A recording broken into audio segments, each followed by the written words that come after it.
बागेश्वर धाम सरकार के साथ इस बार सच में खेला हो गया, या फिर आपने जो सुना है वो आधा अधूरा सच है।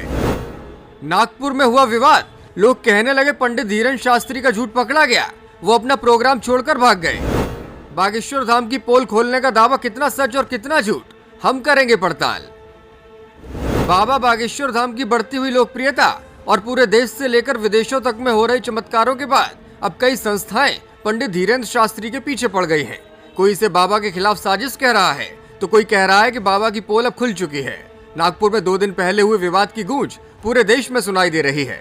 बाबा को लेकर हो रहे विवाद और उसकी सच्चाई के बारे में हम आपको बताने जा रहे हैं, लेकिन पहले आप कमेंट करके अपनी राय जरूर बताइए। क्या पंडित धीरेन्द्र शास्त्री के पास सच में अद्भुत शक्ति है या फिर ये सब एक फरेब है? आपकी राय बहुत महत्वपूर्ण है, इसलिए जरूर लिखकर बताइएगा। अखिल भारतीय अंधश्रद्धा निर्मूलन समिति का आरोप है कि दिव्य शक्ति का दावा करने वाले बागेश्वर सरकार के नाम से प्रसिद्ध धीरेन्द्र कृष्ण महाराज समिति की चुनौती को न स्वीकारते हुए नागपुर से वापस चले गए। समिति ने महाराज के खिलाफ जादू टोना विरोधी कानून के अंतर्गत FIR दर्ज कराई है और मांग ये की है कि मध्य प्रदेश जाकर उन्हें गिरफ्तार किया जाए, अन्यथा आंदोलन का रास्ता अख्तियार किया जाएगा। दूसरी ओर राम कथा का आयोजन कराने वाली समिति का कहना है कि कथा में अंधश्रद्धा जैसी कोई बात नहीं हुई। बागेश्वर सरकार ने कभी भी घोषणा नहीं की कि वे कोई चमत्कार करते हैं। दरबार में जो होता है वो सबके सामने होता है और सामान्य तरीके से होता है। कैंसर हॉस्पिटल से संबंधित एक जरूरी मीटिंग में शामिल होने के लिए उन्हें 2 दिन पहले कथा का समापन करना पड़ा है। महाराज जी के नागपुर आने के बाद ये तय हो चुका था कि 11 जनवरी तक ही कथा होगी। पोस्टर चूंकि पहले छप गए थे इसलिए उन पर तारीखें गलत थी। रायपुर की कथा में भी अब 2 दिन कम कर दिए गए हैं। एक और धीरेन्द्र शास्त्री के विरोधी कह रहे हैं कि वे मैदान छोड़कर भाग गए, लेकिन दूसरी ओर आयोजक खुद स्थिति स्पष्ट कर चुके हैं।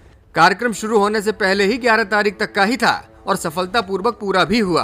भीड़ के लिहाज से भी प्रोग्राम को सफल कहा जा रहा है, क्योंकि रामकथा के दौरान हजारों लाखों श्रद्धालुओं की मौजूदगी नजर आई। आपको बता दें कि महाराष्ट्र सरकार ने जादू टोना विरोधी कानून प्रसार प्रचार कार्यक्रम अमल समिति का गठन कुछ सालों पहले किया था। इसी के सह अध्यक्ष व अंधश्रद्धा निर्मूलन समिति के संस्थापक प्रोफेसर श्याम मानव ने बाबा के खिलाफ अब मोर्चा खोला है।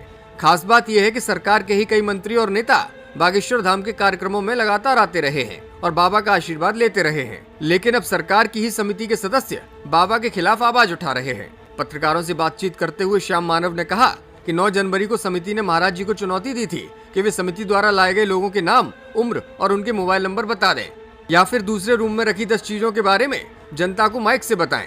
उन्होंने दिव्य शक्ति के दावे को साबित होने पर 30 लाख रुपए देने की बात भी कही थी, लेकिन महाराज ने चुनौती को स्वीकार नहीं किया। 10 जनवरी को इस समिति ने सहायक पुलिस आयुक्त अपराध से शिकायत की थी।